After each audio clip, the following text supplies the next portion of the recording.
d'abord pour votre très aimable invitation. C'est toujours pour moi un moment particulier que celui où je viens à la rencontre de mes jeunes concitoyens. J'imagine ce qu'avait été ma propre curiosité intellectuelle et mon appétit de comprendre du temps où j'avais votre âge et que je rencontrais les personnages fondateurs du socialisme de mon temps. J'imagine que peut-être quelque chose de semblable peut animer quelques-uns d'entre vous et qu'à cette occasion, sans que je sache qui ni où, je vais vous coller le virus qui m'a tenu toute ma vie. Je n'y peux rien si vous n'entendez pas, si ça va s'améliorer. Non, si je ne dis rien, on ne peut pas savoir si ça s'améliore. J'entends souvent au téléphone, on me dit « Oui, quoi, je n'entends rien ». Puis il sautait, que faire? Et puis, ce que je me propose de vous présenter est un travail politique de théorisation et de synthèse. Je veux d'abord dire modestement que je ne suis pas l'inventeur de la plupart des idées que je vais avoir le privilège de vous présenter. Il s'agit d'une synthèse, et cette synthèse est elle aussi un travail collectif. L'écosocialisme, comme doctrine, s'est élaboré à partir des ruines du socialisme historique, que ce soit la pensée socialiste, social-démocrate, ne parlons pas de la social-libéralisme qui n'a rien à voir avec le socialisme, qui est une appellation de confort pour rebaptiser la capitulation, ou le communisme d'État, dont l'effondrement a été un séisme matériel, mais aussi intellectuel et à mains égards spirituel, tant la cause du communisme était davantage qu'un simple projet d'organisation de la société et plutôt une forme de regard sur la condition humaine elle-même et sur sa nature. Elle est venue dans un moment où les symptômes d'une crise à laquelle le socialisme traditionnel n'avait pas pensé, à savoir la crise de l'écosystème humain, compatible avec la vie humaine, se présentaient avec assez de force pour qu'il soit impossible d'en nier l'évidence, mettant ainsi à jour une contradiction à laquelle les pères fondateurs n'avaient pas pensé, ou, s'ils y avaient pensé, avec insuffisamment de force parce que les conditions matérielles n'en étaient pas aussi évidentes au moment où ils écrivaient. C'est injuste de dire qu'il n'y a pas de trace de pensée écologique dans la pensée de Karl Marx et dans ses écrits, parce que c'est tout le contraire. C'est présent, jusqu'au point de parler de la nature comme du corps inorganique de l'homme. Je fais ici une citation. Mais maints autres textes en apportent d'autres preuves. Mais l'évidence du caractère irrémédiable d'une crise écologique n'est pas présente dans son œuvre parce que les symptômes n'en sont pas présents à cette époque-là. Des travaux ont eu lieu avant les nôtres. Et déjà, 2 textes ont été édités dans le passé, je dois leur rendre justice. Et puis, pour finir, c'est dans le processus de construction du parti de gauche qu'une mutation idéologique et une synthèse s'opèrent entre un certain nombre de groupes politiques qui vont constituer le parti de gauche, qui viennent tous d'autres traditions. La tradition communiste, la tradition du socialisme historique jaurétien et la tradition de l'écologie politique de gauche, qui vont constituer le parti de gauche. Et plutôt que de procéder à l'habituelle construction plus ou moins hasardeuse qui consiste à empiler une feuille de République, une couche de socialisme et une couche d'écologie, nous avons fait un travail en nous appuyant sur ce qui avait déjà été fait pour penser comme un nouveau système de pensée globale, comme une nouvelle grille d'analyse, l'écosocialisme. Ce que nous avons appelé l'écosocialisme. Des assises se sont tenues et répétées dans de nombreux départements de notre pays. Et dans de nombreux pays, nous sommes allés présenter ce document qui est aujourd'hui certainement le texte politique contemporain et très récent le plus traduit, puisqu'il l'est déjà en plus de 10 langues. C'est ce petit document, les 18 thèses sur l'écosocialisme. Pour ma part, j'ai reçu la mission d'avoir à le présenter à Londres, Tunis, Alger et Rabat, ainsi qu'à Rome. Mais le texte a également été présenté à Budapest, à Copenhague et dans plusieurs autres capitales. Je ne vais pas me lancer dans cette liste où je dirai forcément quelqu'un. Le moment est donc venu de le présenter. D'abord, je vais commencer par élucider un mot. J'ai moi-même utilisé il y a un instant le mot de crise. C'est un mot qui pourrait nous induire en erreur.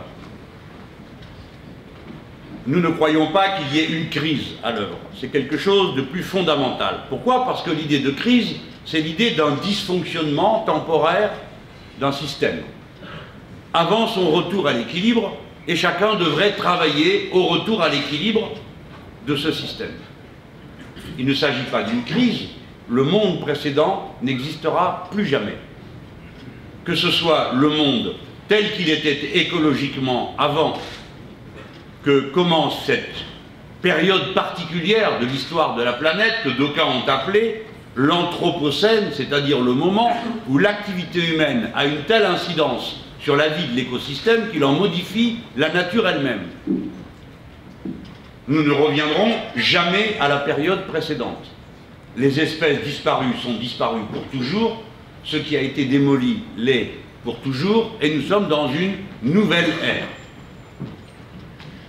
Je n'utilise donc pas le mot crise pour penser le futur. J'utilise le mot bifurcation. Je ne suis pas de culture scientifique, comme beaucoup le savent, sinon la contribution à ma propre construction intellectuelle du matérialisme historique, d'une part, et d'autre part, de ce que les syndicalistes ont bien voulu m'apprendre. Et enfin, de ce que j'ai pu retenir. Pourtant, il faut que chaque esprit qui se consacre à ce travail d'élaboration théorique se tienne au courant de l'état du développement des sciences de son temps et qu'il aille à la rencontre de ceux qui sont capables d'expliquer pour comprendre et parvenir à ces synthèses dont nos sociétés ont besoin. Les savoirs compartimentés sont utiles et combien de fois décisifs, mais pour autant il faut être capable de produire des synthèses forcément provisoires, forcément aléatoires, forcément imparfaites, mais qui permettent de penser le présent et d'imaginer le futur. Je dis tout cela pour décrire ce que va être le mot bifurcation. Les bifurcations concernent les trajectoires de systèmes dynamiques, c'est-à-dire des systèmes, pour résumer, qui se déplaceraient. Le déplacement de l'ensemble des éléments du réel dans le temps peut être considéré comme un système dynamique. Ce sont des systèmes métastables. Le mot métastable signifie qu'ils sont à la limite de l'équilibre, et donc susceptibles d'entrer dans des épisodes de déséquilibre qui en modifient totalement la trajectoire, alors même que pratiquement aucun des paramètres de départ n'est changé. Pour prendre une image moins abstraite, et je demande pardon à ceux qui m'écoutent du nombre des abstractions qu'il va vous falloir subir, pour prendre une comparaison concrète et grossière, je dirais, imaginez un véhicule qui roule à grande vitesse sur une route, l'ensemble des paramètres sont connus. La route, le véhicule, les quatre pneus, la vitesse, la direction. Le chauffeur, dont on va supposer qu'il est dans un état normal. Et intervient dans la cabine de pilotage la présence d'une guêpe qui va le piquer.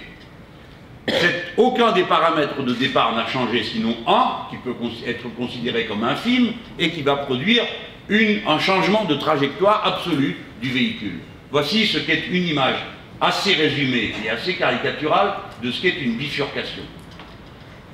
L'humanité n'est pas en proie à une crise, mais à une bifurcation, c'est-à-dire à un paramètre constant, un changement radical de sa trajectoire. Ces bifurcations interviennent dans trois domaines. Le premier, c'est le plus important, c'est celui de l'écosystème. L'écosystème compatible avec la vie humaine. Car on peut parfaitement imaginer un autre écosystème terrien incompatible avec la vie humaine, mais parfaitement, comment dire, capable de fonctionner. Là encore, pour caricaturer, on peut dire qu'il ne pourrait rester que des cafards et des fourmis, plus un seul être humain, et là c'est un écosystème quand même. Nous parlons donc bien de l'écosystème compatible avec la vie humaine. D'innombrables paramètres pourraient être cités. On n'en retiendra qu'un à cet instant, et pour éviter que ma conférence ne dure les 10 heures prévues. C'est le changement climatique. Il y a eu des discussions sur la réalité ou non de ce changement, mais davantage de discussions sur son origine. D'une certaine façon, on peut dire peu importe, la bifurcation est en cours. C'est une bifurcation d'une très grande amplitude, et elle ne sera pas linéaire, c'est-à-dire qu'il ne faut pas croire que le climat va changer petit à petit. Il va changer par paliers et brusquement, avec des périodes étales. Ce n'est donc pas un changement linéaire. Le réchauffement prévu, en particulier, ne suivra pas une ligne progressive. Il va progresser, connaître un palier, puis une explosion, puis de nouveau un palier. On dit, ce qui est assez curieux, que statistiquement, le scénario climatique le plus probable est celui d'une glaciation totale, liée aux effets complexes qui résulteraient d'un effet de serre. Je n'entre pas dans la description de ce dont il peut être question, je veux juste m'arrêter à cette idée que la bifurcation est commencée. Des phénomènes climatiques de type nouveau ont lieu et le réchauffement s'observe. Il y a une discussion, je l'ai dit, pour savoir si c'est d'origine humaine ou si c'est cyclique. Mais peu importe, le climat d'une manière générale est un système métastable, c'est-à-dire toujours proche du déséquilibre. Et donc une infime variation de paramètres peut produire des conséquences gigantesques. Nous y sommes. Le dernier rapport du GIEC et les observations de la NASA, peut-être y avez-vous été attentifs, soulignent que cette transition est commencée. Elle a des conséquences qui ne sont pas que climatiques. Ça a des conséquences dans de nombreux domaines, mais notamment dans le domaine de l'organisation des sociétés humaines, puisqu'il vient à la rencontre d'une explosion du nombre des êtres humains, dont je vais parler dans un instant. Et aussi, par conséquent, d'un système civilisationnel complexe, dans lequel des événements climatiques du passé qui n'avaient que peu ou pas d'impact ont un impact gigantesque. Je veux dire, une tornade passant sur New York où il n'y a personne ne dérange personne, ou seulement les humbles créatures qui s'y trouvaient. Passant sur l'actuelle métropole et capitale du monde, les conséquences sont gigantesques. De la même manière, un tsunami balayant une côte où sont d'humbles cabanes de pêcheurs n'a pas les mêmes conséquences que lorsqu'il balaye une côte sur laquelle il y a une centrale nucléaire. Nous venons de le voir à Fukushima. Vous pourriez bientôt le voir ailleurs, et notamment chez nous, puisque la centrale de Blaye, se trouvant au bord de la mer, est exposée, le cas échéant, si se combinent les grands creux et une vitesse du vent supérieure à 140 km/h, ce qui a déjà été observé, à une catastrophe évidente, la mer passant par-dessus la digue qui pourtant a été relevée. Vous savez qu'en 1999, n'était le sang-froid d'une poignée de techniciens, nous serions déjà dans la catastrophe, puisque cette conjonction d'événements s'est déjà produite une fois. Fort heureusement, les techniciens qui se trouvaient là ont pris les mesures qu'il fallait à temps pour interrompre les processus qu'il fallait interrompre pour qu'il n'y ait pas de catastrophe. Cette bifurcation a des conséquences, je viens de le dire, sur l'organisation de la société, y compris quand elle ne fait rien, mais elle en a des plus profondes sur les masses humaines qui sont affectées par elle. L'aridité des sols va se développant, la salinité des eaux potables ira se développant à mesure que le niveau de la mer monte. Il est reconnu par tous que d'ici à 2100, elle monterait d'1,40 m. Elle a déjà monté beaucoup depuis le début du 19e siècle ou du 20e siècle. La conséquence de l'augmentation du niveau de la mer est mécanique. C'est que ceux qui se trouvent au bord de la mer doivent s'en aller. Ils peuvent le faire de deux manières, chacun pour soi ou tous ensemble. On commence à toucher à de la politique. Mais comme 75%, aujourd'hui 45% de la population mondiale vit au bord de la mer. cette proportion avec le développement de la population va monter à 75%. Dans notre pays, 50% de la population vit à moins de 100 km d'un bord de mer. Par conséquent, l'élévation du niveau de la mer produit automatiquement une réorganisation des sociétés humaines et les perturbera dans des conditions où la façon avec laquelle ils répondent aux problèmes va être opposée, chacun pour soi ou tous ensemble, au moment où arrive la catastrophe ou quand on a prévu ce qu'elle pourrait être. On voit comment cet événement écologique qui concerne la matrice de notre monde, l'espace-temps global dans lequel nous vivons, a une immédiate connexion avec les systèmes politiques. Je veux rapidement maintenant passer à la deuxième bifurcation, qui est la bifurcation géopolitique. On la voit à partir du changement climatique.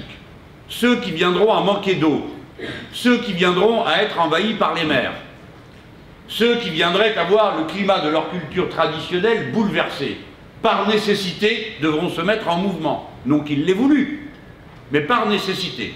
Et ces mouvements ne tiennent aucun compte des frontières, ne tiennent aucun compte des alliances, ne tiennent aucun compte des décisions politiques qui sont prises et qui n'ont pas de conséquences directes pour soulager les conditions de vie de ces populations. On voit qu'il y a là un lien direct entre le changement du régime climatique et l'ordre géopolitique, c'est-à-dire l'organisation des nations et leurs traités et accords entre elles. Et cet événement intervient au moment où l'ordre économique est lui-même dominé par une structure nouvelle, elle aussi métastable, c'est-à-dire à la limite de l'équilibre, qui est la formation d'une énorme bulle financière sans rapport avec la production réelle. Quand je dis sans rapport, je vais faire un cours d'économie politique, mais cela veut dire qu'une quantité de monnaie considérable est représentée par des signes dans les ordinateurs ou par de la monnaie papier sans contrepartie matérielle. La monnaie ne peut jamais être plus qu'un intermédiaire entre deux valeurs réelles, réellement produites, plus la masse du crédit qui anticipe les valeurs à produire, mais qui seront produites un jour. Mais lorsque l'encours financier représente plusieurs dizaines de fois, voire centaines de fois la production réelle, on est obligé de constater que cette bulle financière excède de très loin les capacités de contrepartie matérielle. Si bien que si elle venait à choir, pour une raison ou pour une autre, tout à fait imprévisible, comme par exemple un divorce dans une famille qui a contracté un prêt soumis à subprime, qui fait que, comme on divorce, on vend, et que, comme on n'a pas vendu au prix prévu, on n'est pas en état de rembourser, et donc on provoque un effet effondrement de château de cartes. Le monde financier est un château de cartes. En 2008, il a failli s'effondrer. L'effondrement est en train d'être payé par les peuples du monde entier, et en particulier ceux d'Europe, puisque la dette des banques a été transférée aux États, et des États aux citoyens. C'est la situation dans laquelle nous sommes placés dans toute l'Europe. Mais on est passé à deux doigts d'une catastrophe totale, c'est-à-dire de l'implosion du système capitaliste mondial. Je rassure tout le monde, une catastrophe de cette nature est relative. Elle se produit, tous ceux qui ont des encours papier sont ruinés, mais les autres continuent à se lever chaque matin, après que le soleil se soit levé, et il leur faut immédiatement procéder à des opérations telles que s'abreuver, se nourrir, emmener les gosses à l'école, et donc l'économie repart le lendemain matin. Ce n'est pas pareil qu'une catastrophe nucléaire où plus personne ne se lève le lendemain matin. Les catastrophes financières provoquent d'énormes distorsions, de gigantesques désastres en chaîne, mais c'est réversible. C'est d'ailleurs ce qui se produira. Car cette masse de papier, ou bien sera compensée par une valeur matérielle, et il n'y a aucun moyen d'y parvenir, ou bien la bulle devra être crevée, et c'est ce qui va se produire. Mais en attendant, à ces éléments qui tiennent à l'incident ou à l'événement fortuit, il y a ensuite des événements qui, eux, n'ont rien de fortuit. La masse monétaire la plus importante qui circule dans le monde, et sans contrepartie matérielle, c'est le dollar, dans lequel se réalisent 85% des échanges financiers. le dollar dépend des États-Unis d'Amérique. Si vous venez avec des dollars aux États-Unis d'Amérique ou où vous voulez dans le monde, à supposer qu'en un seul instant, nous ayons tous les dollars du monde dans nos poches, et qu'aussitôt nous courions essayer d'acheter pour la valeur de ces dollars, nous provoquerions aussitôt une hyperinflation, car naturellement, comme je viens vous le dire, la capacité matérielle n'est pas en face de ces billets. Vous voyez donc l'importance qu'il y a pour les États-Unis d'Amérique à ce que chacun continue à faire semblant de croire que les dollars valent ce qui est écrit dessus. Ils n'ont aucun moyen de le faire par des garanties matérielles. Il leur faut donc provoquer une garantie artificielle. Celle de dire, je préfère avoir des dépôts en dollars parce qu'ils sont garantis. Que si j'ai des dépôts en monnaie ukrainienne, c'est beaucoup plus aléatoire. Et les États-Unis garantissent la valeur de leur monnaie par le fait qu'ils déploient l'armada la plus puissante du monde, sont présents par 700 bases dans le monde, 600 000 hommes de troupes, et sont le 80% des dépenses militaires du monde, entre les leurs, 50%, et le 30% qui reste sur l'ensemble de leurs alliés. Créant ainsi un espèce de mécanisme permanent qui leur permet d'alimenter de manière fictive une économie qui ne sert à rien, la production des armes, qui crée des moyens de relance de l'activité. Pour donner un exemple concret, M. Reagan, qui était le grand apôtre du libéralisme, du moins d'État, est l'homme qui a fait les plus grands projets d'armement et de recherche pour armement, qui a permis de financer une industrie qui s'est mise à consommer du caoutchouc, du plastique, de l'acier, des ingénieurs et distribuer des milliers et des milliers de salaires qui eux-mêmes ont injecté la possibilité d'acheter des appartements et des maisons avec des subprimes, même quand on n'avait pas beaucoup d'argent. L'ordre géopolitique peut être bouleversé à tout moment si une nation vient à passer en tête devant les États-Unis d'Amérique. Ce phénomène va se produire inéluctablement parce que la Chine est l'atelier du monde et qu'elle produit aujourd'hui l'essentiel de ce qui se produit matériellement dans le monde. Qu'on ne vienne pas me dire que c'est une analyse économique archaïque parce qu'elle opposerait la production réelle à celle des services. Je dis qu'il en est ainsi parce qu'il en sera ainsi aussi longtemps qu'on aura besoin de s'habiller, d'utiliser toutes sortes d'outils pour vivre chaque jour. Mécaniquement, la Chine est en train de passer en position numéro 1, même si elle ne le veut pas. Raison pour laquelle elle est la première à redouter l'effondrement du dollar, dont elle est elle-même un stock, dont elle dispose elle-même d'un stock considérable. Et c'est pourquoi elle a été conduite à proposer qu'on crée une monnaie de référence commune dans le monde plutôt que le dollar. Question qui évidemment est restée sans réponse, parce qu'il suffirait qu'une telle monnaie existât pour qu'aussitôt tout le monde veuille transformer ces dollars en monnaie commune. Là aussi c'est un peu technique et je vous demande pardon d'être obligé d'aller un peu vite si on ne veut pas que ça dure toute la nuit.